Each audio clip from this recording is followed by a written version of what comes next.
오늘 본문부터 시작해서 2장 마지막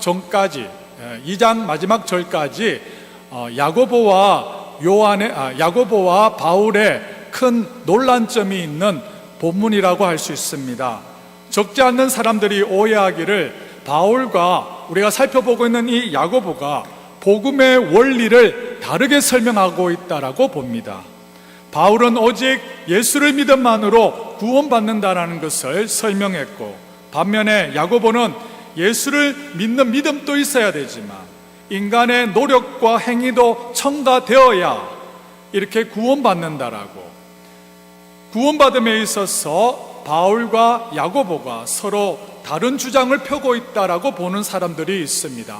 그렇게 생각하는 그 본문 중 하나가 17절입니다. 17절에 보시면 이와 같이 행함이 없는 믿음은 그 자체가 죽은 것이라 라고 했는데, 적지 않은 사람들이 야고보가 말한 행함이 없는 믿음은 죽었다라는 이 의미를 행함으로 의롭게 되어야 된다, 행함으로 구원받아야 된다라고 오해합니다.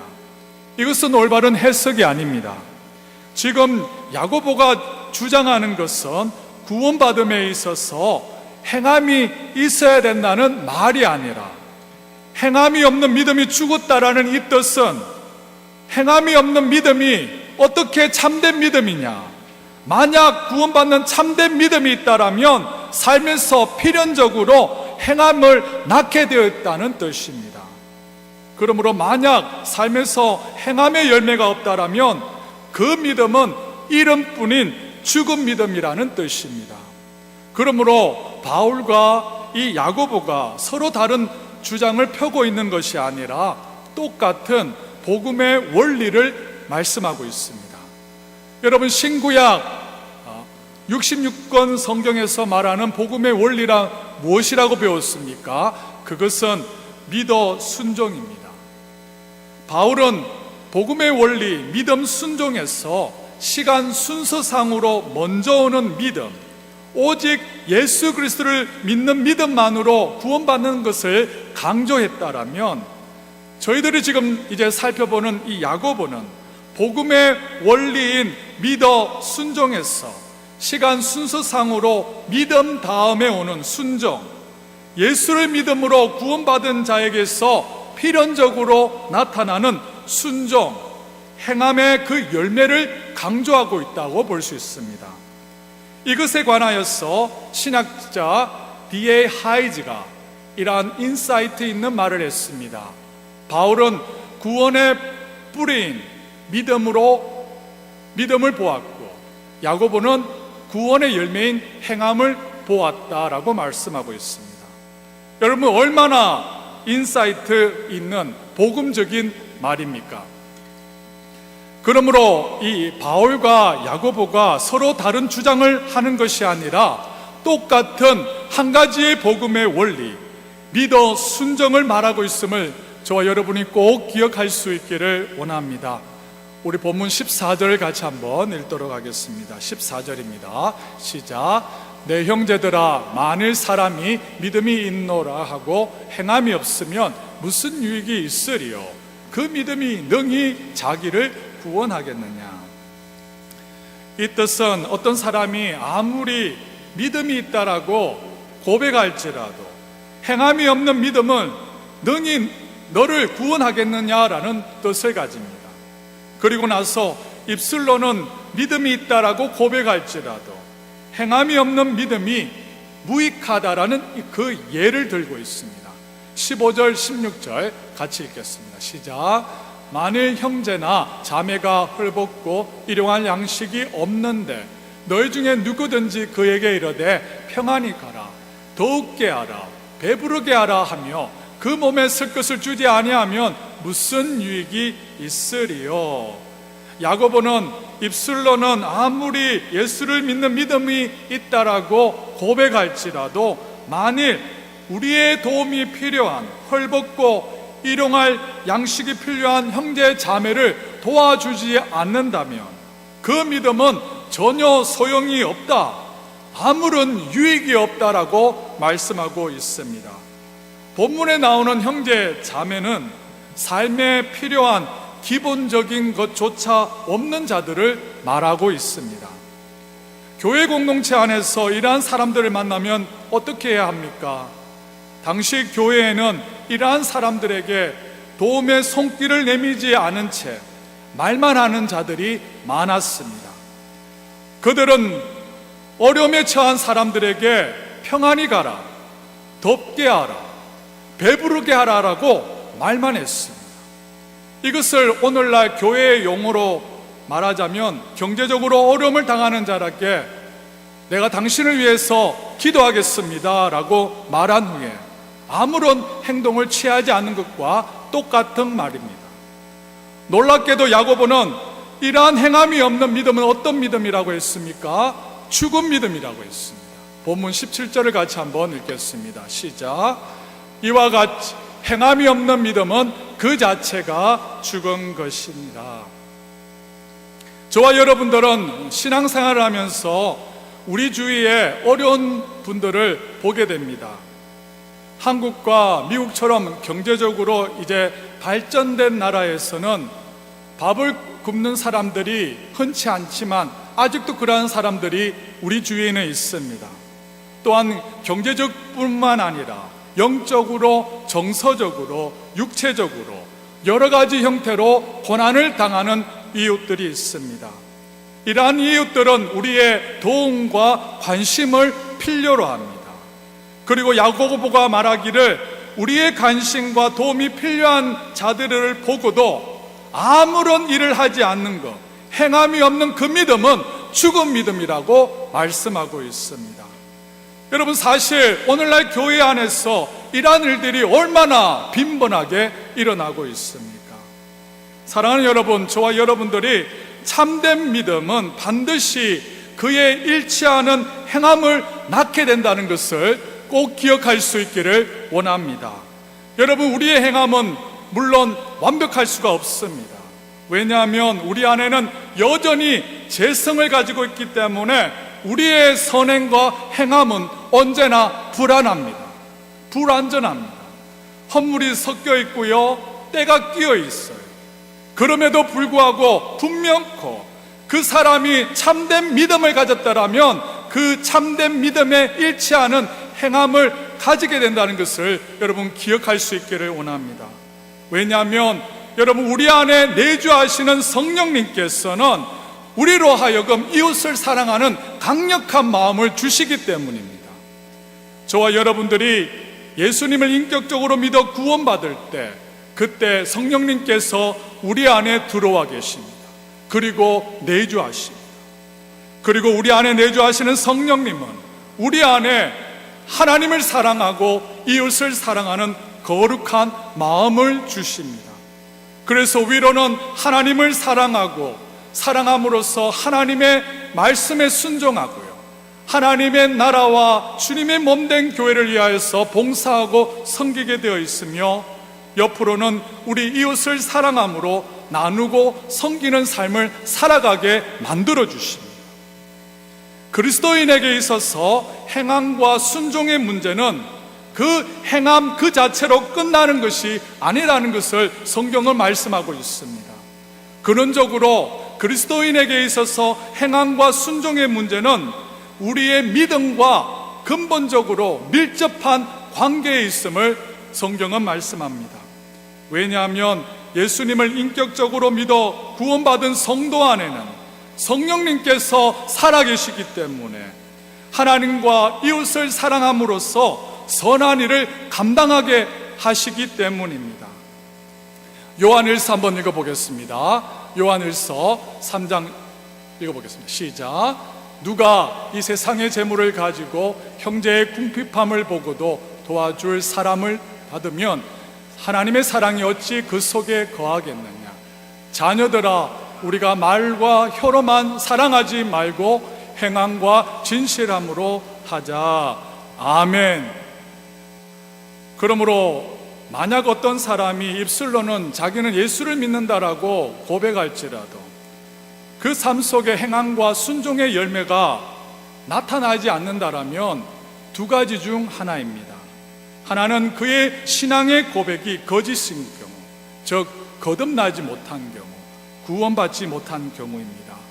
이것은 본문 17절에서 말씀하신 것 같이 행함이 없는 믿음은 그 자체가 죽은 것이라고 한 것 같이 행함과 선행의 열매가 없는 그 믿음은 죽은 믿음입니다.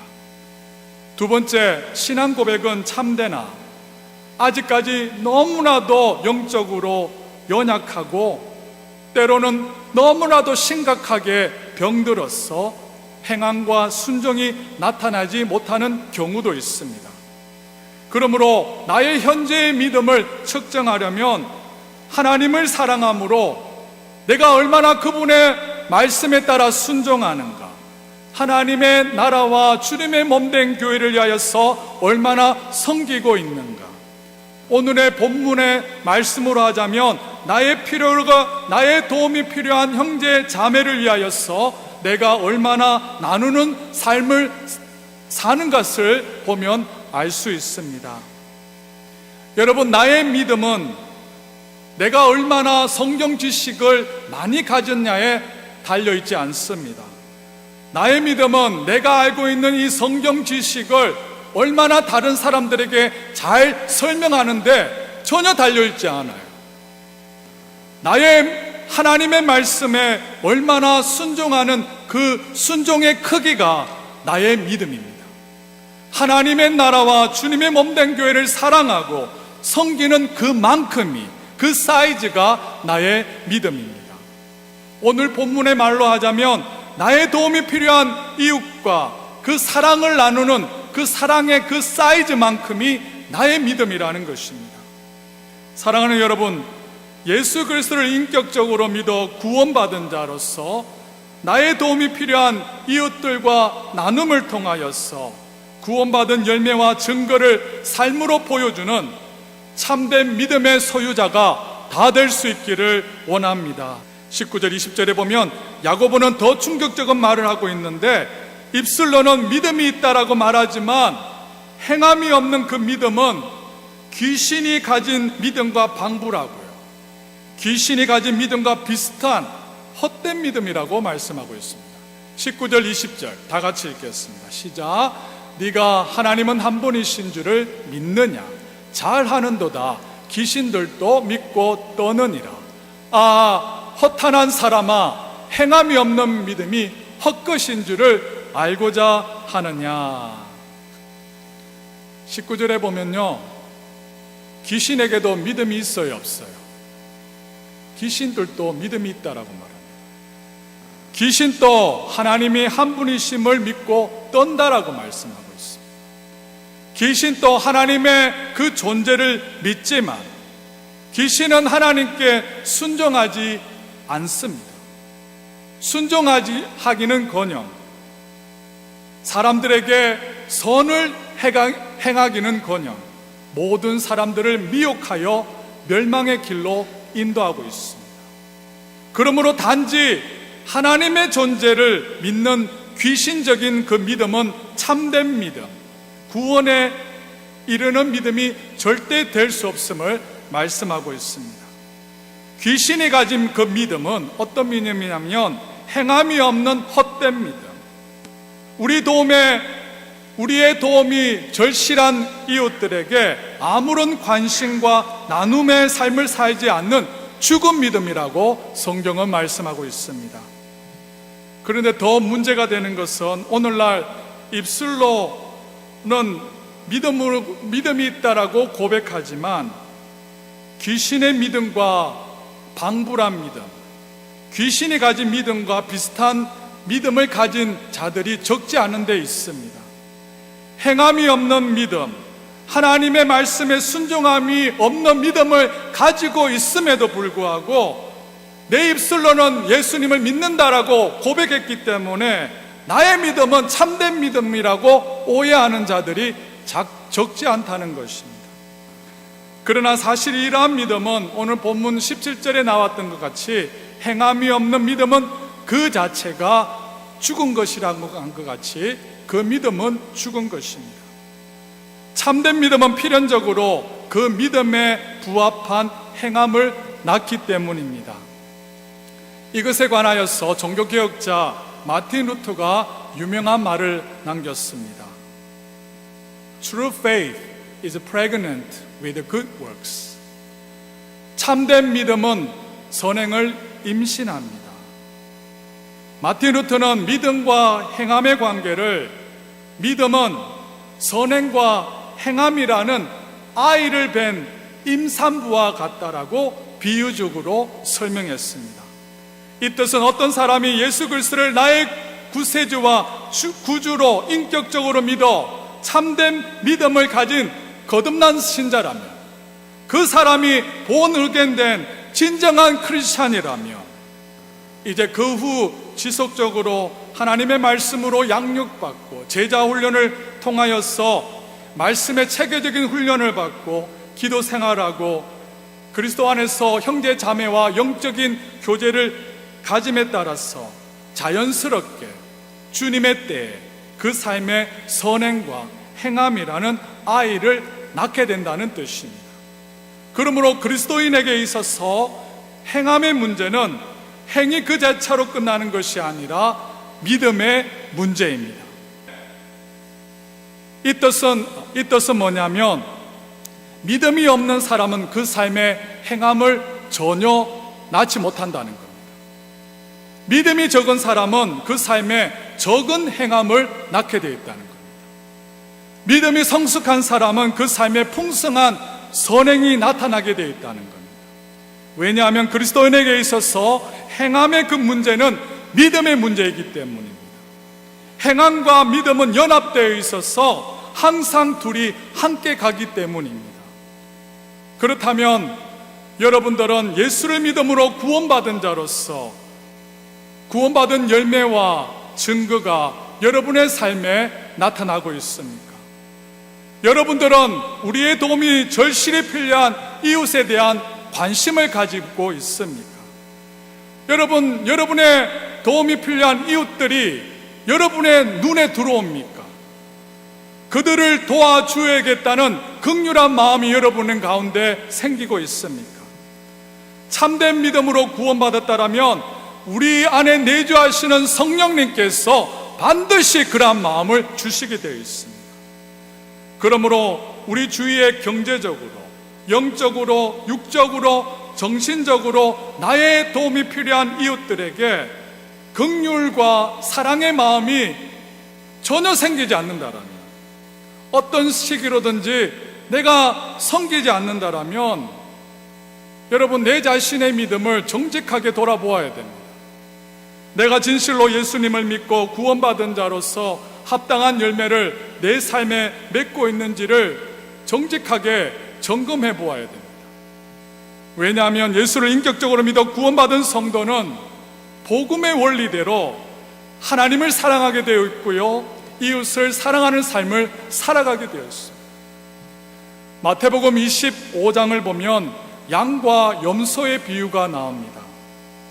예수님께서 재림하실 때 목자가 오른쪽에 양과 왼쪽에 염소로 구분한 것 같이 이런 모든 사람이 천국에 갈 사람과 지옥에 갈 사람으로 나뉘어진다라고 말씀합니다.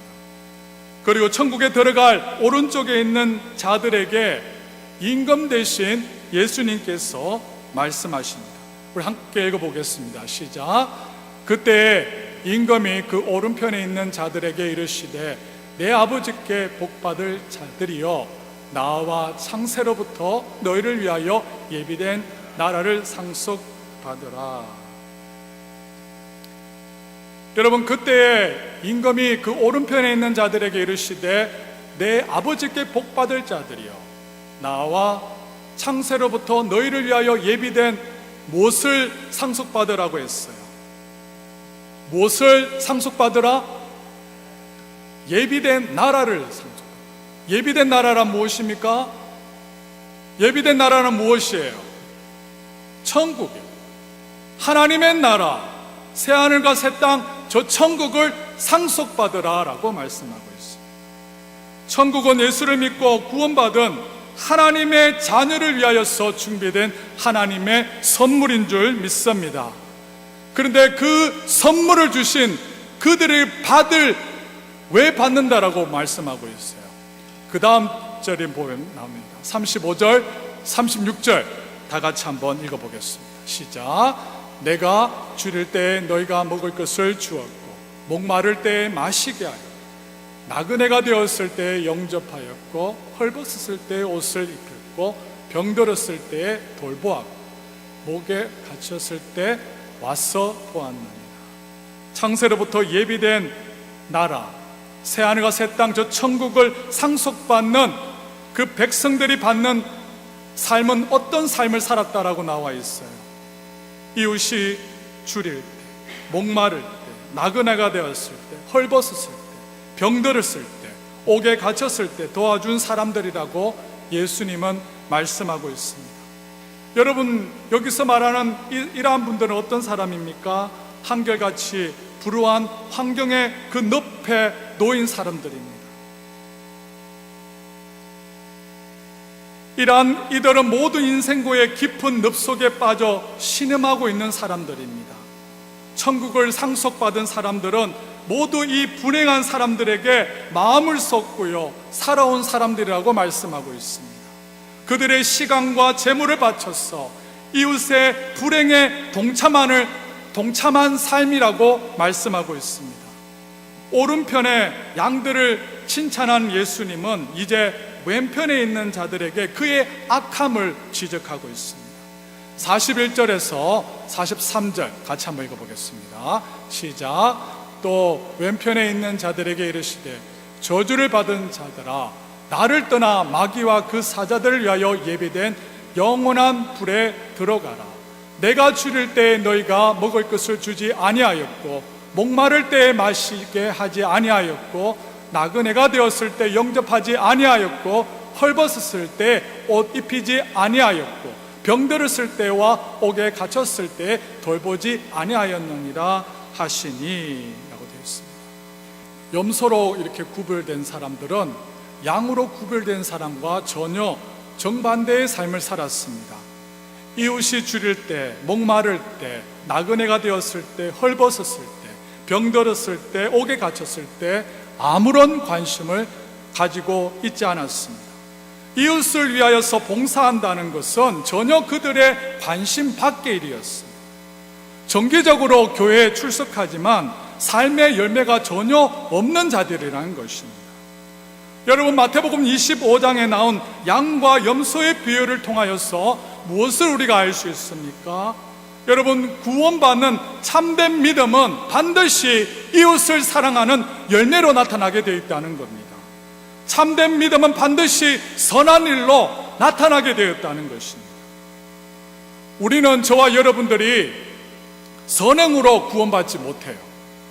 오직 예수 그리스도를 믿는 믿음만으로 구원받는 줄 믿습니다. 그러나 여러분, 모든 믿음이 구원받는 것이 아니라고 말씀하고 있어요.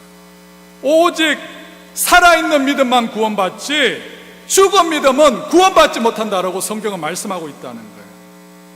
그러면 여러분, 우리의 믿음이 산 믿음인지 죽은 믿음인지 어떻게 알 수 있다라고 지금까지 배웠습니까? 그 삶에서 선행과 행함의 열매를 보면 알 수 있는 것입니다. 오늘 본문의 말로 하자면 우리 도움이 필요한 이웃들과 내가 사랑을 나누고 있는가, 섬김을 나누고 있는 것을 보면 알 수 있다는 겁니다. 여러분, 우리 안에 있는 믿음은 눈에 보이지 않아요. 그러나 행함과 선행은 눈에 보입니다. 그리고 보이지 않는 우리의 믿음은 행함으로, 선행으로, 행위로 반드시 나타나게 되어 있습니다. 그러므로 참으로 믿음이 있는 성도라면, 여러분, 그 사람이 진정으로 구원받은 하나님의 자녀라면 형제를 사랑하는 마음이 생기게 되어 있습니다. 섬기고 도와주고 싶은 마음이 반드시 생기게 되어 있습니다. 왜냐하면 믿음과 사랑은 정비례하기 때문에, 참된 믿음을 가진 성도라면 헐벗고 일용한 양식이 없는 형제 자매에 섞것을 주어 그를 유익하게 하는 행함이 반드시 있게 되어 있다는 것입니다. 여러분, 올해 2018년도도 이제 10월 달에 접어들었습니다. 이제 곧 연말이 다가오고 있습니다. 우리 주위에는 경제적뿐만 아니라 육체적으로, 영적으로, 정신적으로 힘든 이웃들이 있습니다. 우리들의 도움이 필요한 이웃들에게 사랑을 나눌 수 있는 자 될 수 있기를 원합니다. 이번 한 주간이라도 여러분 작은 것이라도 여러분 사랑의 실천자가 다 될 수 있기를 원합니다.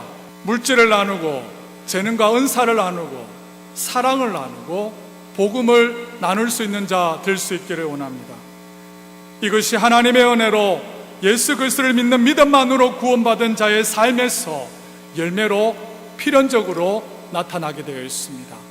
이러한 복된 삶이 다 될 수 있기를 원합니다.